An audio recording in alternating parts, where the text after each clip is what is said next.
Discover China. A simple musical instrument embodies the harmony between the universe and mankind. With 7 strings and 10 fingers, it tells of countless life stories. Through the passages of time, somber music lingers. These heartfelt strings are reserved only for appreciative confidants. For whom do these 7 strings play? Join us as Discover China presents The Tales of the 7 Strings.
The musical instrument Guqin is regarded in China as the father of Chinese music and the most revered of all instruments. Little known about this instrument is that the ancient Chinese perceived the harmony of nature from its subtle and refined sounds.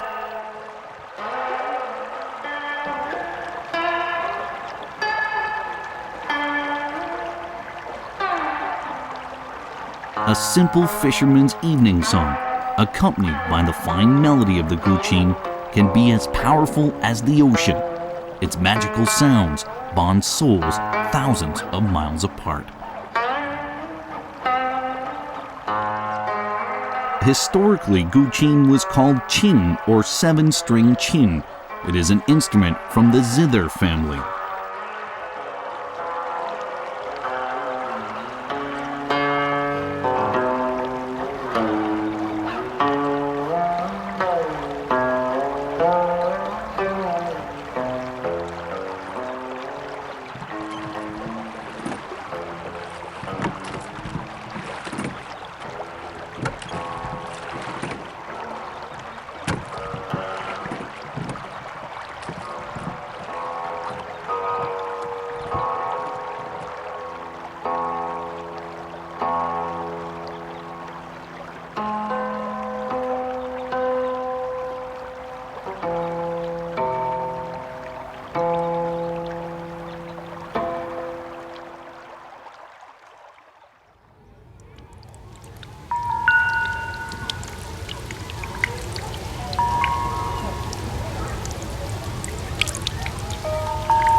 One of the famous contemporary players of this instrument was Mr. Xu Kuanghua. He has passed away peacefully in his sleep in 2008.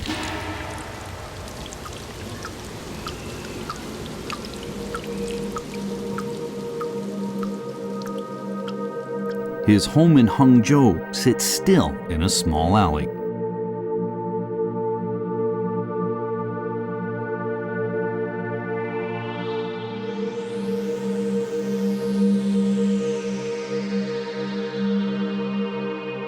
This small and simple residence is very unique. Many Guqins adorn its rooms.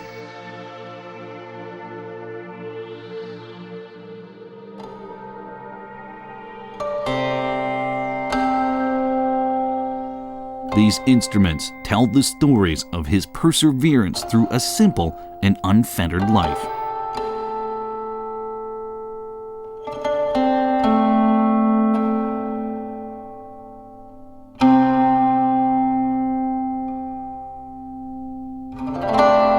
They were Xu's pride and joy.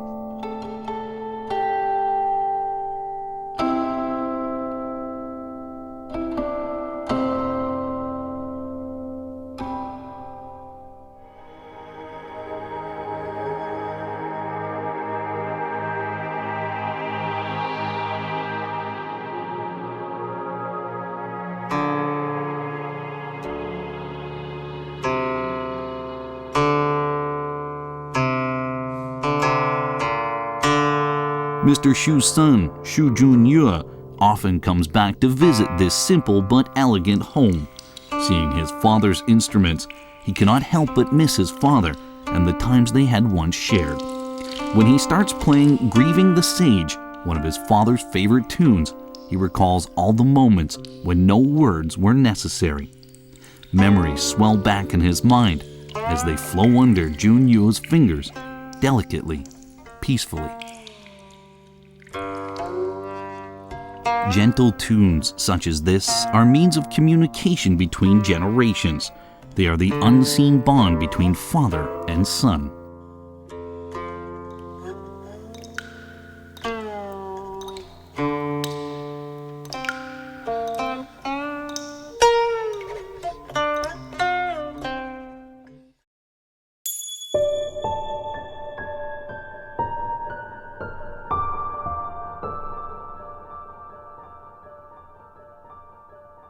It is said that the Guqin can bind together souls from the realms of heaven and earth. Centuries old, the wood these instruments are made of is still full of spiritual vitality.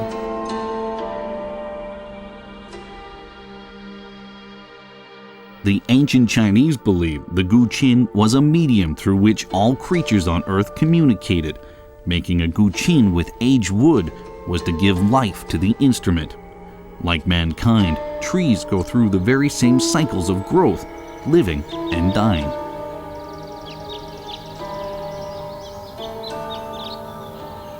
People have often sought long and hard to find a fitting piece of wood to make a quality Guqin. They would search deep in forests, on tall mountains, and even in old temples.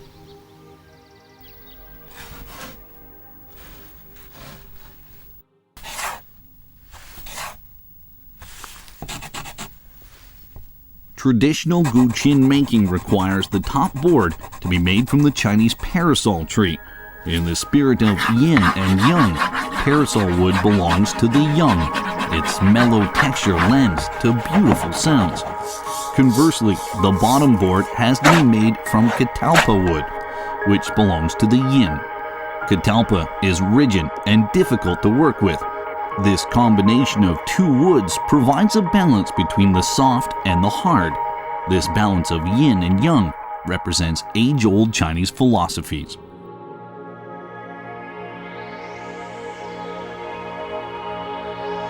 The body of the Guqin is shaped like a phoenix, symbolizing peace and providence.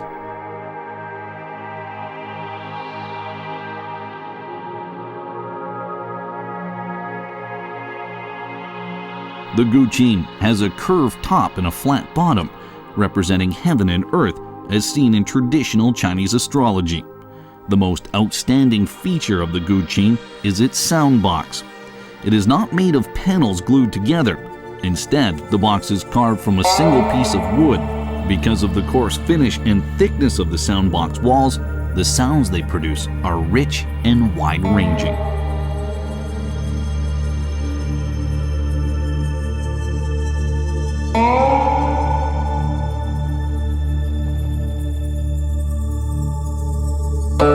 There are 13 dots called hui on the surface of the Guqin. These are finger position markings.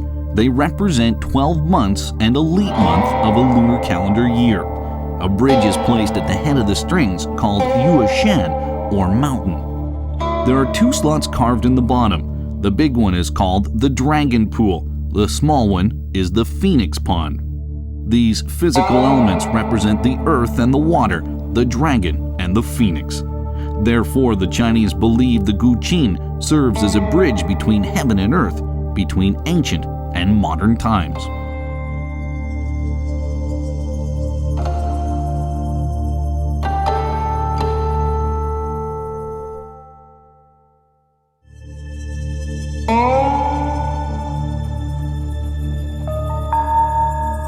Confucius, one of China's most iconic figures, was known to be a master of the Guqin. Confucius had his own theory on learning how to play the instrument. He believed one had to know not only the melody and technique, but also be familiar with the meaning, people, and concept. Moreover, the composer's temperament and interaction between him and his audience had to be incorporated into the learning process.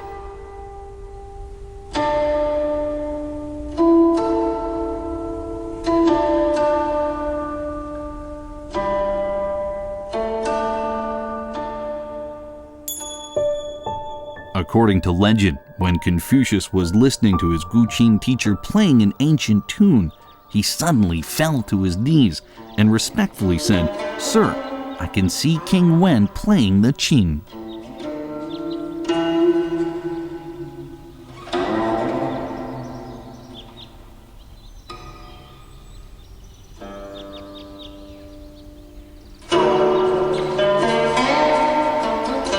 It was in that tune that Confucius seemed to believe he had seen King Wen, an ancient sovereign Confucius revered. The teacher was very surprised and told Confucius that the melody was indeed composed by King Wen and was named after him. This story of meeting King Wen in music became one of the many legends in the annals of the Guqin. Later generations, seeking enlightenment, would long for what Confucius was said to achieve by this union between sage and man through this deceptively simple instrument.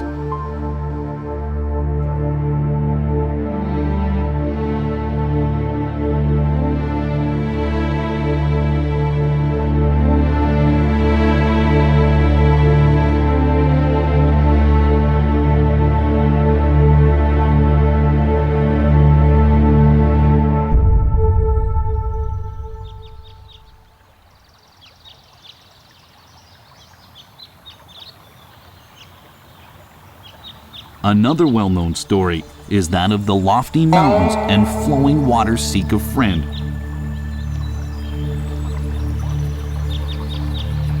According to Chinese folklore, Bo Ya, a famous Guqin player, often agonized over how few people really understood his music.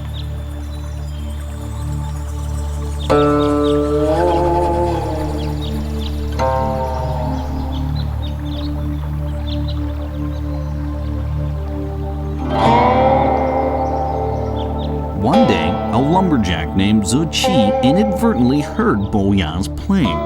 From his music, he could see a vision of Tai Mountain enveloped in clouds, rippling lakes, and vast seas.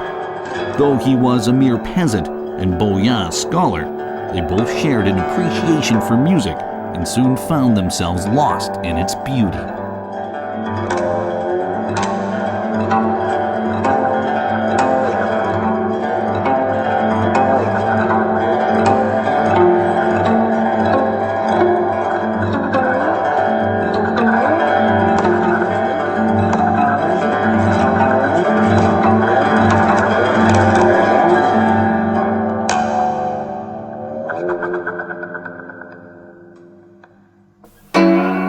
Zhe Qi died at an early age. Bo Ya was inconsolable.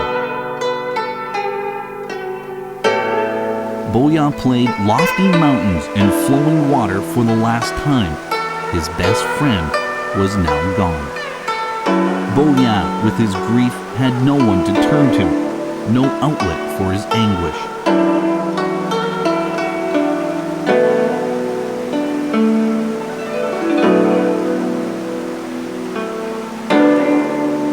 These ancient tunes were passed on by generations of musicians and composers, and they are preserved to this day, echoing from the depths of time.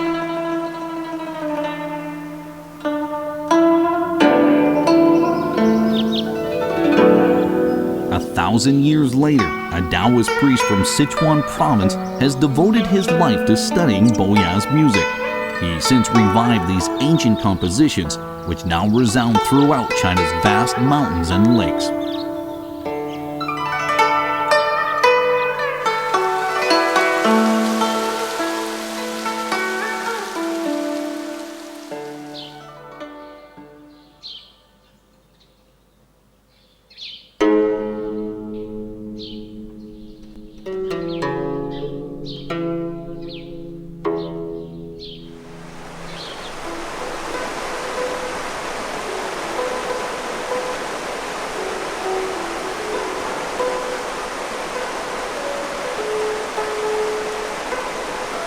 The music of the Guqin is not reserved for the sad and lonely. From time to time, its sweet sounds also serve as a matchmaker or as a messenger of love.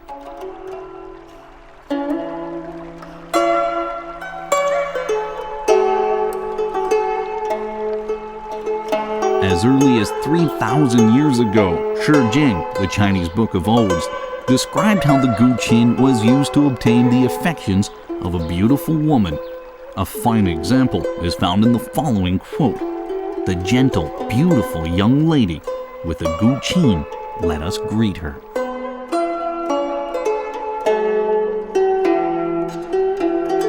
The great author Sima Xiangru from the Western Han Dynasty had once won the heart of the talented and beautiful Zhou Wenjun, owing his fortune to the majestic sounds of the Guqin. Zhou Wenjun was deeply moved by his feelings, revealed through his passionate music. The tune he played was brimming with love. Unable to choose her own husband, Zhou Wenjun endured many obstacles, but eventually triumphed. She married her heart's choice. The story of their love and how the simple song of the Guqin brought them together is still told to this day. Later generations of composers turned this love story into a new tune known today as The Phoenix is Courting.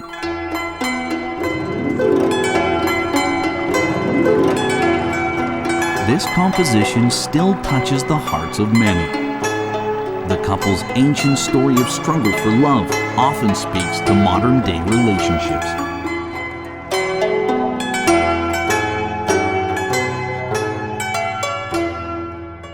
The Guqin is a minute and tranquil instrument.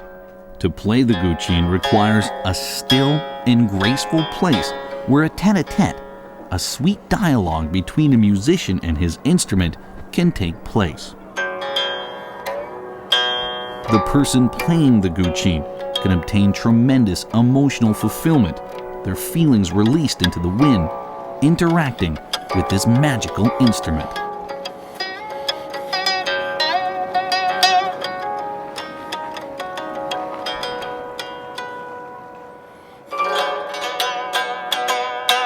There are 3 ways to create the Guqin somber tone: open strings, stop strings, and floating strings. This represents heaven, earth, and mankind. By pressing with the left hand on a string, the sound glides and changes pitch. It echoes like ripples in a pond, one after another. This technique is very unique to the Guqin. Chinese musicians call it the walking hand sound.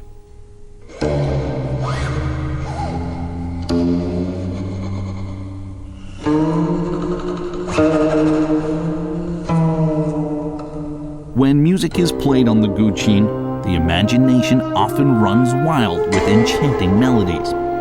Thoughts, insights, and images linger long after the music has stopped. This is the unique and delicate instrument's message beyond the strings.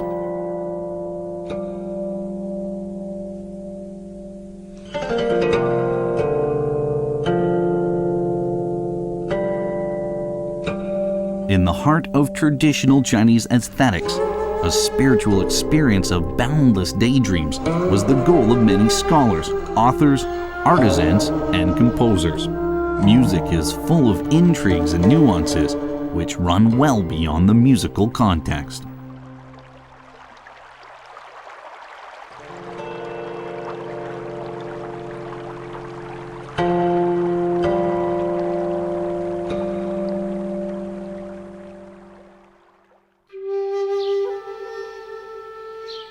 To demonstrate the instrument's boundless potential, Tao Yuanming, a 4th century poet, had poured all of his talent into a stringless Guqin.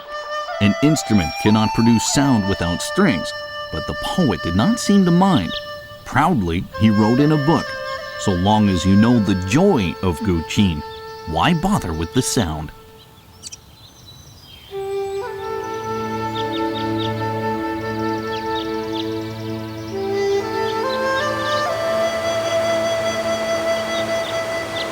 Day after day, he traveled around with the silent Guqin. Tao Yuanming was listening to music that existed everywhere around him, in nature, in men, in his heart.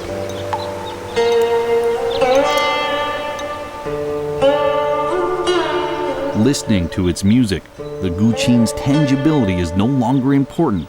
What became more important were the spectacular changes in one's mind beyond the 7 strings.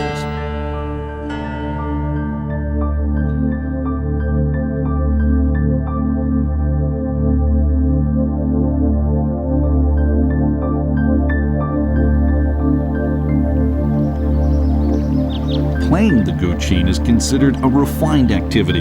Gatherings of Guqin players are often called elegant gatherings.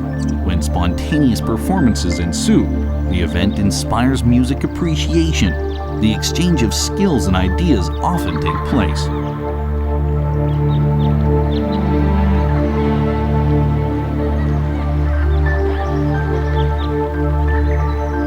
The Tang Dynasty was a period when China was an open and powerful country, and under such favorable cultural exchange conditions, these elegant gatherings quietly changed.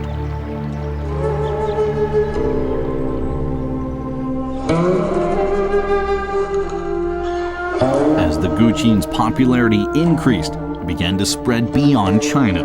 It traveled by both land and sea, becoming an important aspect in the historic and cultural exchanges between East Asia and the West.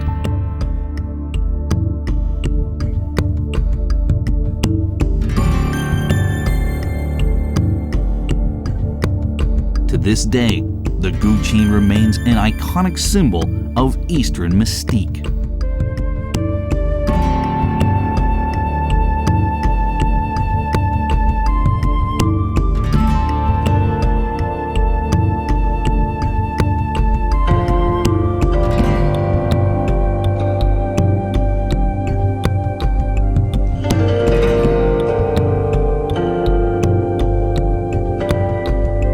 Today, Guqin makers and musicians are still passing down the traditions of this historic and magical instrument.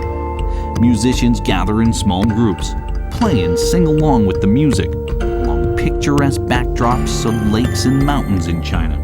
With its enthralling, exquisite, and simple tones, the 7-string Guqin, for thousands of years, still resonates as one of China's most precious musical treasures.